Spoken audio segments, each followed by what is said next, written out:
नमस्कार, मैं हूं सोमी प्रकाश बिभेटा और आप देख रहे हैं चंबा हलचल। चंबा हलचल की आज की सुर्खियों में आपका स्वागत है। आज मंत्रिमंडल की एक अहम बैठक हुई है। हम बताना चाहते हैं कि इस मंत्रिमंडल की बैठक में क्या कुछ महत्वपूर्ण फैसले हुए हैं। हमने आपको बताया था कि बसें कब से शुरू होंगी पूरे प्रदेश भर में, हम इस दौरान बताने वाले हैं। साथ ही स्कूल की फीस का किस तरह से भुगतान किया जाएगा उस संदर्भ में हम आपको बताने वाले हैं। सबसे पहले हम यही बताएंगे कि स्कूल की फ़ीस किस तरह से ली जा सकती है। हमने ये स्पष्ट किया था कि ट्यूशन फीस ली जा सकती है और एनुअल जो चार्जेज है उस तरह में भी कोई फैसला आ सकता है। ये जो शिक्षा विभाग के विभागीय अधिकारियों ने एक प्रस्ताव तैयार करके राज्य सरकार को सौंपा था और राज्य सरकार की मंत्रिमंडल की बैठक में ही इस तरह में कोई फैसला लिया जाना था। आज मंत्रिमंडल की बैठक हुई और इस दौरान फीस के संदर्भ में महत्वपूर्ण फैसला ले लिया गया है, यानी ट्यूशन फीस ली जा सकती है और इसके अलावा कुछ और चार्जेस भी लिए जा सकते हैं। लेकिन इस तरह में एक गाइडलाइन तैयार की गई है सरकार की ओर से और इसी गाइडलाइन के मुताबिक ट्यूशन फीस ली जा सकती है। साथ ही इसमें यह भी स्पष्ट किया गया है जो स्कूल हैं, प्राइवेट स्कूल, वो अपने जो टीचर हैं यानी जो स्टाफ है उनकी सैलरी नहीं काट सकते हैं। यदि कोई स्कूल अपने जो टीचर हैं अपने स्टाफ की सैलरी काटता है तो उस दर में कार्रवाई की जा सकती है। ऐसा आज कैबिनेट की मीटिंग के बाद एजुकेशन मिनिस्टर सुरेश भारद्वाज जी ने स्पष्ट किया है। उन्होंने बाकायदा कैबिनेट की बैठक की पूरी ब्रीफिंग यानी प्रेस वार्ता की है। उन्होंने बहुत कुछ जानकारी दी है इस दर में, वो आपको जरूर सुननी चाहिए। साथ ही हम यहाँ पर यह भी स्पष्ट करना चाहते हैं कि जो स्कूल की फीस है क्या क्राइटेरिया रहने वाला है, उस दर में एक अधिसूचना जारी होगी। उसी के अधिसूचना के मुताबिक प्राइवेट स्कूल के जो संचालक है फीस ले सकते हैं। लेकिन एक बड़ी राहत ये भी है, अभिभावकों के लिए भी है और स्कूल के संचालकों के लिए भी है। लेकिन वो राहत क्या है वो गाइडलाइन में ही पता चलेगा। लेकिन जब तक गाइडलाइन यानी जो अधिसूचना नहीं मिलती तब तक ये कहना स्पष्ट नहीं होगा कि किस तरह की जो रियायत अभिभावकों के लिए है और किस तरह की रियायत स्कूल संचालकों के लिए है। लेकिन जो हमने आपको पहले ही स्पष्ट किया था कि स्कूल की फीस का क्राइटेरिया क्या रहेगा वो आज तय कर लिया गया है।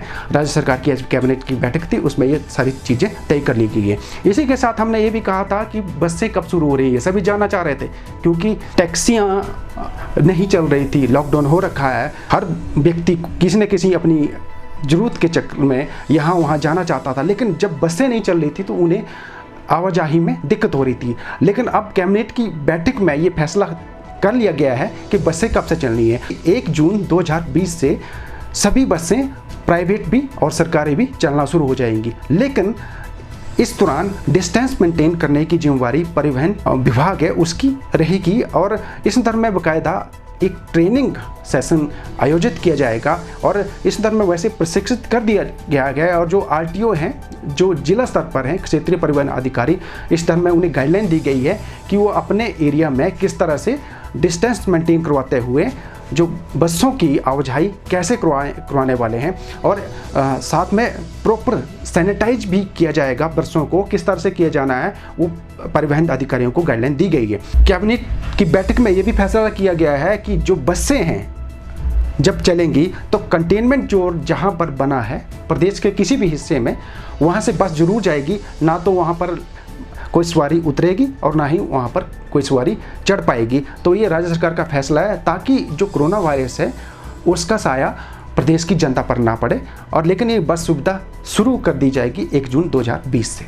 हम यहाँ पर ये भी स्पष्ट करना चाहते हैं कि जो टैक्सियाँ हैं और ऑटो संचालक हैं जिनके ऑटो हैं या छोटी गाड़ियाँ हैं वो मंडे से बिना पास सुविधा के चल सकते हैं। लेकिन इस दर में भी एक कुछ गाइडलाइन तैयार की गई है। हो सकता है वो कल सुबह तक मिल जाए गाइडलाइन, लेकिन उस गाइडलाइन के बिना जो टैक्सियां हैं जो ऑटो चालक है उन्हें परमिशन नहीं मिलेगी। लेकिन वो गाइडलाइन आ जाती है तो उन्हें बिना किसी कर्फ्यू पास के आवाजाही की छूट रहेगी। तो ये बहुत बड़ी राहत है हिमाचल के लोगों के लिए कि वो लॉकडाउन की वजह से लोग दिक्कत में थे। क्योंकि अगर किसी व्यक्ति को, उदाहरण के तौर पर अगर भरमौर के किसी व्यक्ति को चंबा आना है तो बस सुविधा के अभाव में वो परेशान था। अब जब लॉकडाउन की अवधि के दौरान यानी जब ढील दी जाती थी, अगर उस टाइम उसको टैक्सी करनी पड़ती थी तो उसका किराया बहुत ज़्यादा था। लेकिन अब चूँकि अब बसें शुरू हो जाएंगी तो ये बड़ी राहत रहेगी जनता के लिए।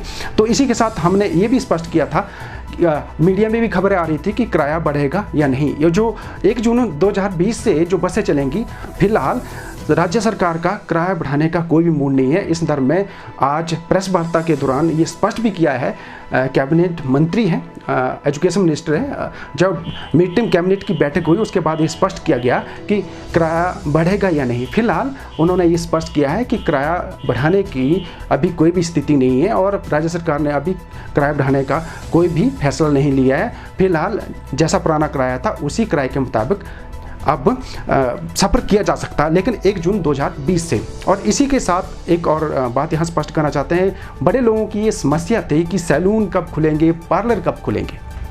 तो ये राहत भरी खबर है कि कैबिनेट की बैठक में ये फैसला कर लिया गया है कि सैलून और पार्लर भी खोल दिए जाएंगे, लेकिन इस संदर्भ में भी एक अधिसूचना जारी होगी।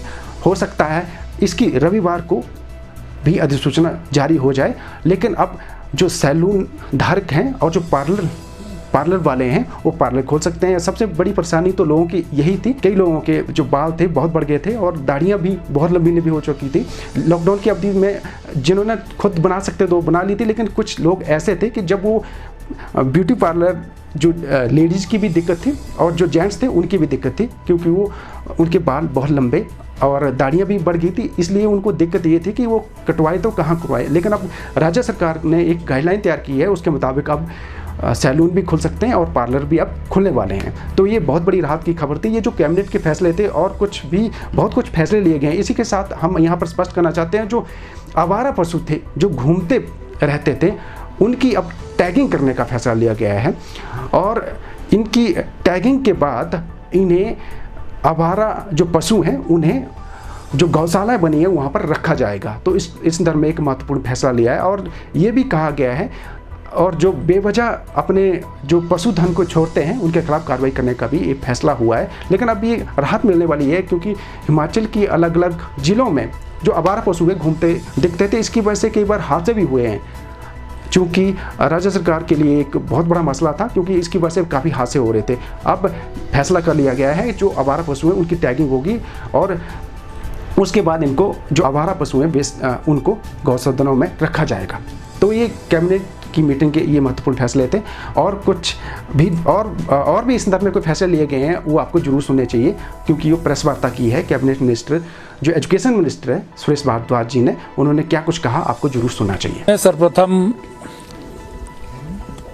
हिमाचल प्रदेश विधानसभा के पूर्व विधायक श्री राकेश वर्मा जी के तथा शिक्षा विभाग के प्रधान सचिव श्री के पंत जी के पिताजी के स्वर्गवास पर जो है वो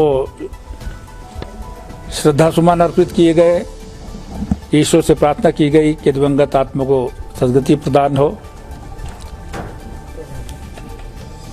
मंत्रिमंडल में जहां सरकार के विभिन्न विभागों से संबंधित विषयों पर निर्णय लिए गए, वहीं कोविड-19 से संबंधित बहुत सारे विषयों में भी निर्णय लिए गए हैं। महत्वपूर्ण निर्णयों में हिमाचल प्रदेश में जो स्ट्रे कैटल होता है, सड़कों पर जो गाय जो है, उनकी रिहैबिलिटेशन के लिए एक स्कीम जो है वो आज मंजूर की गई। इसमें प्रदेश में जितने भी कैटल हैं उनकी सबकी एन्यूमरेशन होकर के टैगिंग होगी, जिसमें सबसे पहले जो गौ सदनों में हैं या गौ के लिए जो है सेंचुरीज बनाई गई हैं उनकी टैगिंग होगी, और फिर जो घरों में कैटल हैं उनकी टैगिंग होगी, और फिर जो सड़कों पर जो है कैटल हैं उनकी टैगिंग की जाएगी। और जो गौ सदनों में मतलब गौशालाओं में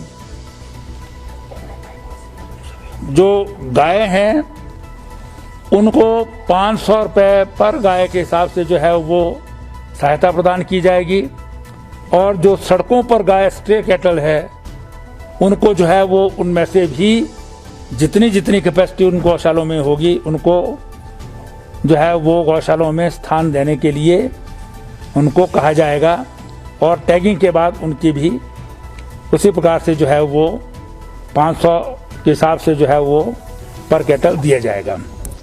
तो एक स्ट्रे कैटल की दृष्टि से जो है वो एक बहुत बड़ा निर्णय आज कैबिनेट ने लिया है। इसी के साथ जो है वो देहरा में, जिला कांगड़ा के देहरा गोपीपुर में जो है वो मिनिस्ट्री ऑफ डिफेंस, रक्षा मंत्रालय के नाम से जो है वो हिमाचल प्रदेश ने ज़मीन जो है वो ट्रांसफ़र करने का निर्णय लिया है, जिस पर ECHS पॉलीक्लिनिक और ESM OSD कैंटीन ये जो है वो बनाई जाएगी। ये जो हमारे पूर्व सैनिक हैं और सर्विंग जो हमारे सेना के जवान हैं, अधिकारी हैं, उनके बहुत सारी जो है वो ज़रूरतें पूरी जो है वो इससे होती हैं। इसलिए उन सब के मदद करने के लिए जो है ये ज़मीन हस्तांतरण जो है वो प्रदेश सरकार ने किया है। इसी के साथ एक इवैक्यू प्रॉपर्टी जो है वो पूरे प्रदेश में है, उसके बहुत सारे जो है वो प्रमुख रूप से शिमला में केसेस थे जो विभिन्न कोर्ट्स में चल रहे हैं। इसके अतिरिक्त शिमला के लोअर बाजार में, शिमला की बाबा मार्केट में और एरोमा होटल के पास जो है लगभग 53 केसेस हैं, ऐसे दुकानें हैं इवैक्यूएटिव प्रॉपर्टी की, जिसका निर्णय 2012 में जो है वो समय की धूमल सरकार ने किया था कि उन लोगों को लीज पर दे दिया जाए। लेकिन बाद में वो कांग्रेस की सरकार ने निर्णय जो है वो उलट दिया था। वो आज जो है निर्णय किया गया है, जिसमें सभी लीगल ओपिनियन इत्यादि लेकर के, क्योंकि वो ज़मीन का जो मालिकाना है वो तो केंद्रीय सरकार के पास है, लेकिन उसकी मैनेजमेंट जो है वो प्रदेश सरकार को हैंडओवर की गई है और प्रदेश सरकार जो है उसकी फर्दर मैनेजमेंट करेगी। तो निर्णय लिया गया है कि उन को जो है वो किराएदारी जो है इसमें दी जाए, जिसकी प्रोसेस जो है वो PWD के रेट्स के हिसाब से जो है वो उसमें की जाएगी। ये एक बहुत बड़ा, बहुत पुराना निर्णय है जो आज जो है वो मंत्रिमंडल ने किया है। इसके अतिरिक्त एक शिक्षा विभाग ने मंत्रिमंडल के सम्मुख जो है प्रदेश के प्राइवेट स्कूलों को फीस किस आधार पर ली जाए, उस पर भी मंत्रिमंडल ने निर्णय लिया है कि सभी स्कूल ट्यूशन फीस ही ले सकेंगे। ट्यूशन फीस पिछले वर्ष के मुकाबले बढ़ाई नहीं जाएगी। साथ ही साथ ऑनलाइन जो पढ़ाई कराई जा रही है वही ट्यूशन फीस ले सकेंगे और किसी को भी फीस ना देने के कारण जो है वो ना तो ऑनलाइन पढ़ाई से रोका जा सकेगा और ना ही जो है वो उनके खिलाफ किसी प्रकार का कोर्सिव जो है वो मेथड अपनाया जाएगा। इसमें और भी बहुत सारी गाइडलाइंस हैं और साथ ही ये भी कहा गया कि सभी स्कूल जो टीचिंग और नॉन टीचिंग एम्प्लॉयज़ हैं उनको निकाल नहीं सकेंगे, उनको सैलरी रोक नहीं सकेंगे, उनकी सैलरी कम नहीं कर सकेंगे और उसका प्रबंध जो है वो मैनेजमेंट्स जो है वो करेंगे, चाहे वो ट्यूशन से हो या अपने फंड्स के द्वारा हो। क्योंकि ये संकट काल है, महामारी है, सारी वैश्विक महामारी का काल है, जिसमें सबको जो है बराबरी की भागीदारी करने की आवश्यकता है। इसके अतिरिक्त जो है वो कुछ स्पेशल लैंड एक्विजिशन की यूनिट हैं, जो नालागढ़ में है एक यूनिट, और दूसरा जो है वो अपना जो है अलग इसमें बिलासपुर इत्यादि में जो करते हैं, वो दोनों यूनिट जो है वो उनको एक्सटेंशन 1 साल के लिए और दे दी गई है, जब तक ये काम जो है जो 4 लेनिंग इत्यादि का है, एक्विजिशन का है, वो चलता रहेगा, वो उनको आगे जो है बढ़ा दिया गया है। इसी प्रकार से हिमाचल प्रदेश में जो है वो बहुत सारे लोग जो हैं वो इथाइल अल्कोहल इत्यादि जो है वो स्पिरिट्स जो है वो उसकी प्रोक्योरमेंट करते हैं अलग अलग परमिट्स के ऊपर। तो ऐसे कुछ यूनिट्स हैं, जैसे पिछली बार जो है जो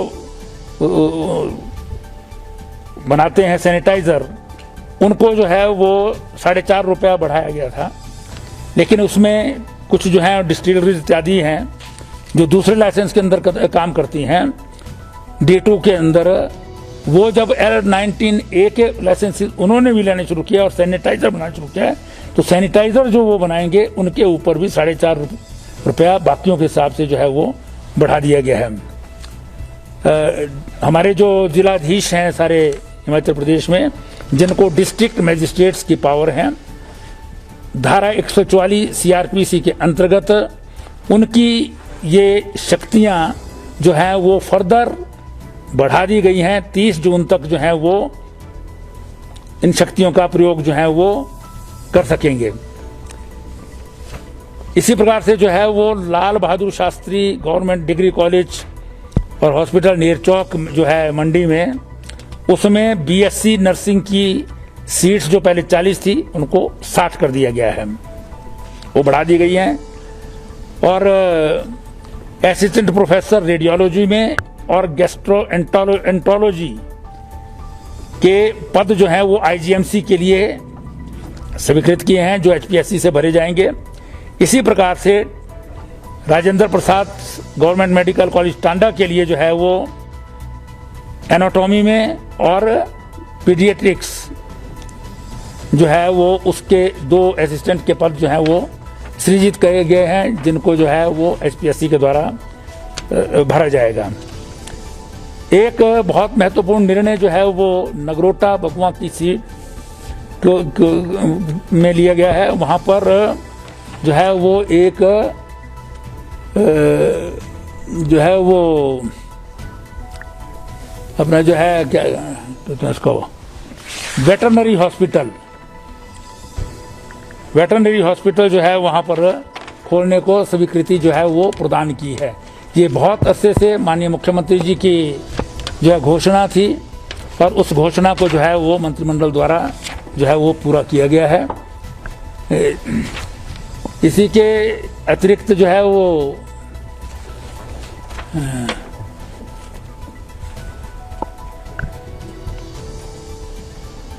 हाँ, एक बहुत महत्वपूर्ण निर्णय जो है वो, क्योंकि कार्य में जो है वो प्रॉपर पारदर्शिता आए, एक्यूरेसी आए, एफिशिएंसी बढ़े, इसलिए जो पेमेंट और अकाउंटिंग प्रोसेस है, जो काम होते हैं, खासकर वो जल शक्ति विभाग और पब्लिक वर्क्स डिपार्टमेंट में, वो अब ट्रेजरी मोड से जो है वो होंगे। LOC सिस्टम जो है वो खत्म कर दिया गया है। अब LOC के द्वारा नहीं होंगी पेमेंट्स, ट्रेजरी मोड से ही जो है वो इसमें पेमेंट्स होंगी। ये निर्णय जो है कैबिनेट ने लिया है।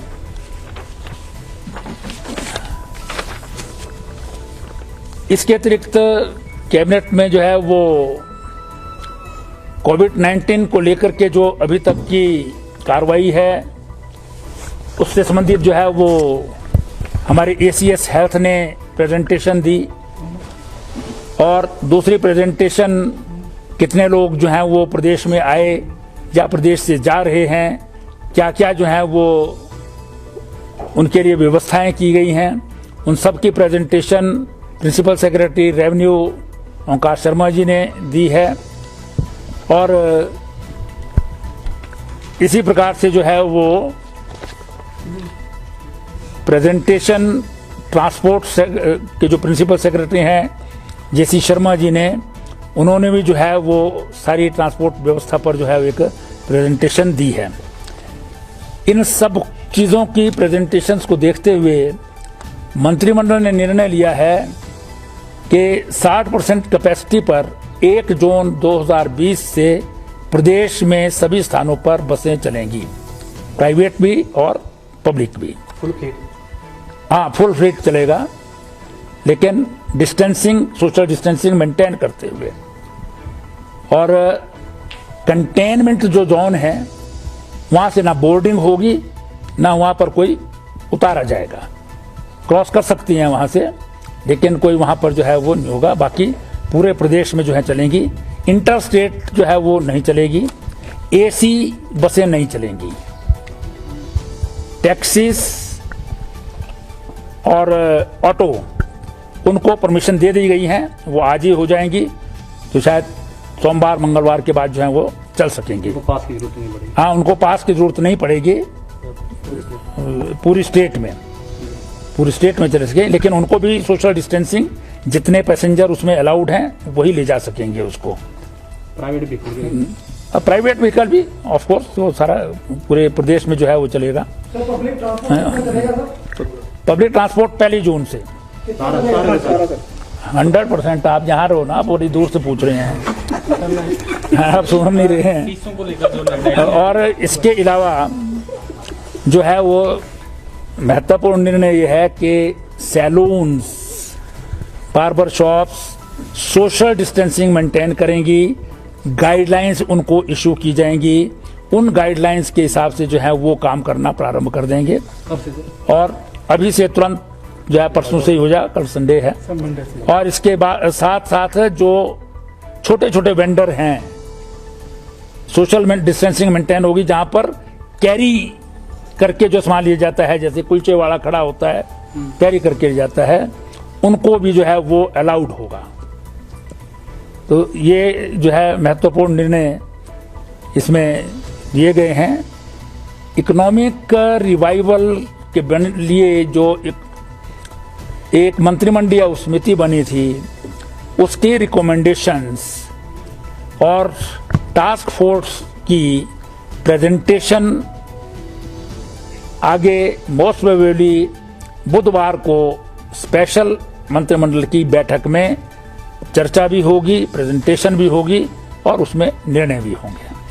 शॉपिंग मॉल सब क्या भूमिका? नहीं, वो तो अभी तक जो केंद्रीय सरकार से ऊपर नहीं जाएंगे। जो केंद्रीय सरकार की जब तक जो गाइडलाइंस हैं, उसमें शॉपिंग मॉल बंद हैं। उसमें कैरी होम जो है वही हो सकता है, बैठ के आप कोई चीज़, रेस्टोरेंट वगैरह खुलेंगे नहीं, मॉल खुलेंगे नहीं, जिम खुलेंगे नहीं। जो भी आपकी सोशल डिस्टेंसिंग मेंटेन नहीं हो सकती, वो चीज़ें अभी कुछ नहीं खुलेंगी। अभी तो जो चीज़ें, ये चीज़ें सैलून और ये जो छोटे वेंडर हैं, ये केंद्रीय सरकार की गाइडलाइंस में हैं। उसमें हम ज़्यादा नहीं बढ़ सकते हैं, उससे कम अगर चाहें तो हम कर सकते हैं। तो अभी तक हमने वही रोक रखा था।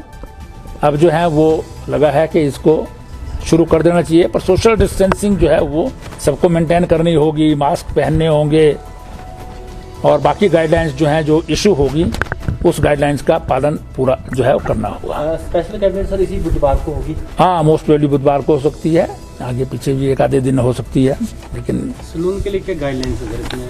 अब वो गाइडलाइंस तो इशू करेंगे ना, डिपार्टमेंट इशू करेगा। वो सारी चर्चा हुई है। सैलून, स्पा सभी रहेंगे बार्बर? हाँ जी, हाँ, बार्बर और सैलून। हाँ।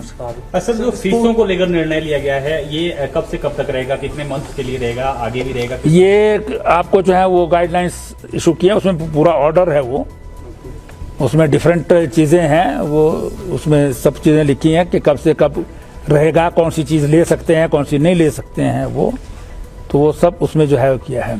सर, सोशल मीडिया में एक खबर वायरल हो रही है, चर्चा चल रही है कि 24, 25, 26 तारीख को हिमाचल प्रदेश में पूर्णतः लॉकडाउन रहेगा।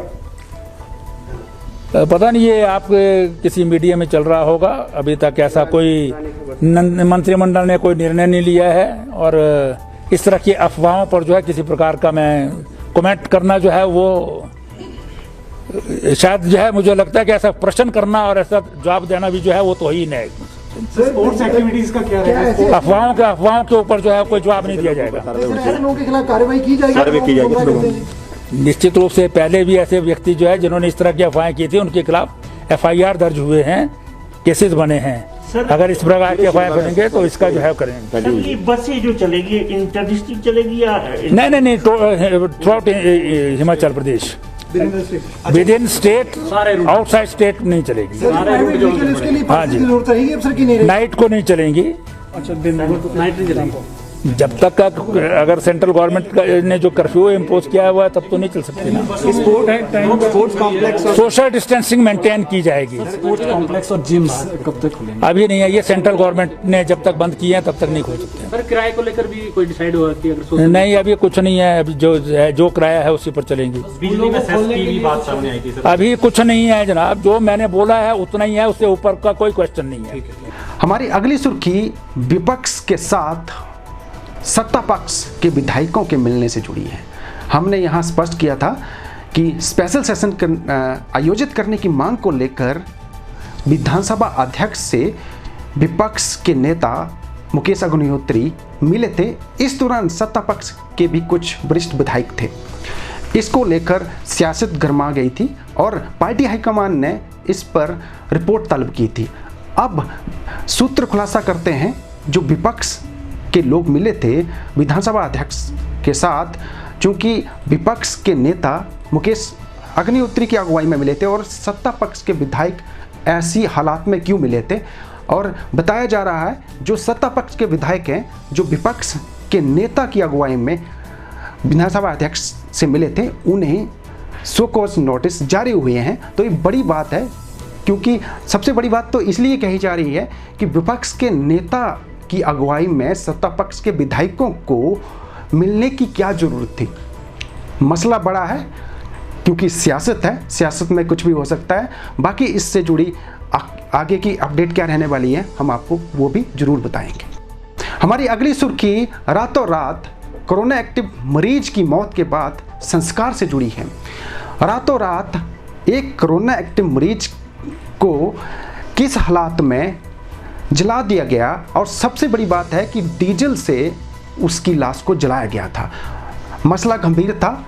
इस धर्म में हाई कोर्ट ने फैसला दिया है कि राज्य सरकार को इस धर्म में 2 सप्ताह के भीतर रिपोर्ट तलब करनी होगी, और राज्य सरकार को इस धर्म में आदेश होने के बाद मंडलायुक्त शिमला को इस धर्म में निर्देश हुए हैं कि वो 2 सप्ताह के भीतर इस धर्म में एक रिपोर्ट तैयार करें कि ऐसी कौन सी हालात थे कि रातों रात एक कोरोना पॉजिटिव व्यक्ति को जला दिया गया। चूंकि हिंदू मान्यता के अनुसार सूर्यास्त के बाद और सूरज निकलने से पहले संस्कार नहीं किया जा सकता है, तो ऐसी क्या नौबत आ गई थी कि एक कोरोना पॉजिटिव युवक था सरका घाट का, उसकी मौत होती है और रातों रात वो भी बिना लकड़ियों के और डीजल से जला दिया जाता है। तो मसला गंभीर है, इसलिए हाई कोर्ट ने इस धर्म में कड़ा संज्ञान लिया है और राज्य सरकार को 2 सप्ताह के भीतर इसकी रिपोर्ट देने को कहा है,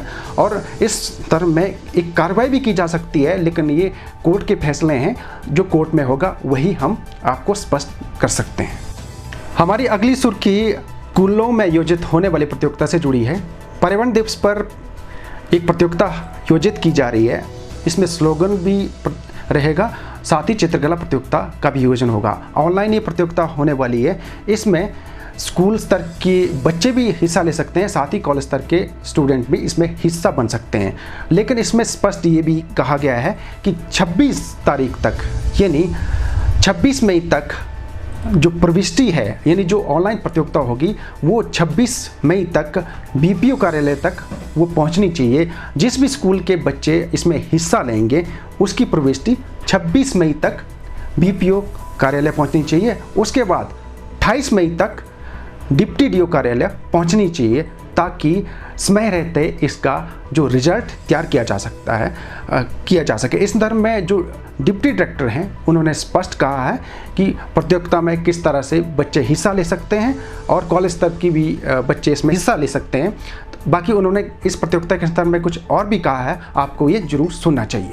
प्रारंभिक शिक्षा विभाग इस वर्ष विज्ञान प्रौद्योगिकी और पर्यावरण विभाग हिमकॉस्ट के संयुक्त तत्वाधान में 5 जून को सरकारी तथा प्राइवेट स्कूलों और कॉलेज के स्टूडेंट्स के लिए जो है विश्व पर्यावरण दिवस मनाने जा रहा है, जिसमें सभी सरकारी तथा प्राइवेट स्कूलों के विद्यार्थी जो हैं, जो 6ठी से लेकर 12वीं तक हैं, और कॉलेज के जो है ग्रेजुएशन लेवल के जितने भी स्टूडेंट हैं वो इसके बीच में जो है वो भाग ले सकते हैं, जिसके बीच में बहुत सारी प्रतियोगिताओं का आयोजन हो रहा है। इस वर्ष का विषय विश्व जैव विविधता प्राकृतिक, दुनिया में तेजी से प्रजातियों के अनुसार और गिरावट का मुकाबला करने के लिए कार्रवाई का आह्वान है। और इसमें जूनियर और सीनियर वर्ग में स्लोगन और पेंटिंग प्रतियोगिता का भी आयोजन हो रहा है, जिसके लिए विद्यार्थी स्कूल अपने अपने स्कूलों से 2-2 विद्यार्थियों का नाम जो है वो चुनेंगे और 26/5/20 को अपने BPO शिक्षा खंड को भेजेंगे, और उसके बाद जो है वो BPO जो है 28/5/20 तक जो है 5 बजे तक अपनी प्रविष्टियाँ इस कार्यालय को जो है वो भेजना सुनिश्चित करेंगे, ताकि हम उनको समय पर शिमला भेज सकें। सब स्कूल और कॉलेज को मेल कर दी गई है। सभी से अनुरोध किया जाता है कि इसमें अपनी सक्रिय भागीदारी जो है वो सुनिश्चित करें। और इसके अतिरिक्त एक अन्य प्रतियोगिता फोटोग्राफी है, जिसका विषय है वनस्पतियों और जीवों की जैव विविधता संरक्षण, जिसमें प्रतिभागी सीधे अपने प्रविष्टि जो है हिमकास्ट को जो है वो भेजेंगे। प्रतियोगिता जो है वो ऑनलाइन होगी, और इसके बीच में जो है वो 6ठी से जो प्राइमरी स्कूल के स्टूडेंट्स हैं और 6ठी से 12वीं तक के हैं तथा कॉलेज के स्टूडेंट हैं, वो सारे जो है वो इसके बीच में जो है वो भाग लेंगे। हमारी अगली सुर्खी बच्चों से जुड़ी है। अगर आपके बच्चे हैं तो आपको ये खबर जरूर सुननी चाहिए, क्योंकि इस धर्म में जो बाल रोग विशेषज्ञ हैं उन्होंने तर्क किया है, क्योंकि जो मास्क पहनते हैं, खासकर 2 साल से छोटे जो बच्चे हैं उनको मास्क बिल्कुल भी ना पहनाएं, क्योंकि इसकी वजह से उस बच्चे को सांस लेने में दिक्कत हो सकती है। ऐसा IGMC शिमला के बाल रोग विशेषज्ञ ने स्पष्ट किया है, और उन्होंने जो पेरेंट्स हैं बच्चों के, उनसे आह्वान किया है कि जो 2 साल के बच्चे हैं उनको मास्क बिल्कुल भी में न पहनाएं, क्योंकि अगर पहनाना भी है तो उसको कोई खुला जैसे रुमाल बांध सकते हैं, लेकिन उसको भी ज़्यादा नहीं बांधे, जोर से कस के ना बांधे, क्योंकि उसकी जो स्किन होती है बहुत सॉफ्ट होती है और स्किन में प्रॉब्लम हो सकती है बच्चों की।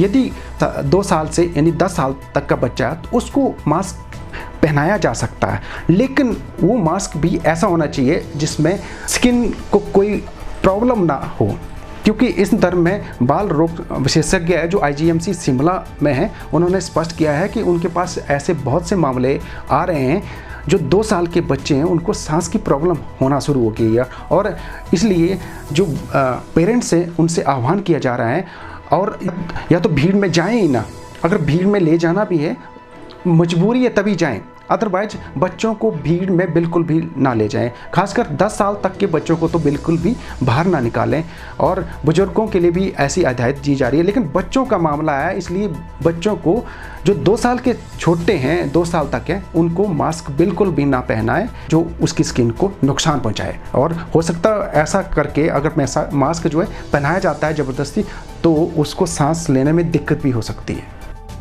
हमारी अगली सुर्खी रेडी फड़ी यूनियन से जुड़ी है। रेडी फड़ी यूनियन ने चंबा हलचल मीडिया ग्रुप का धन्यवाद किया है।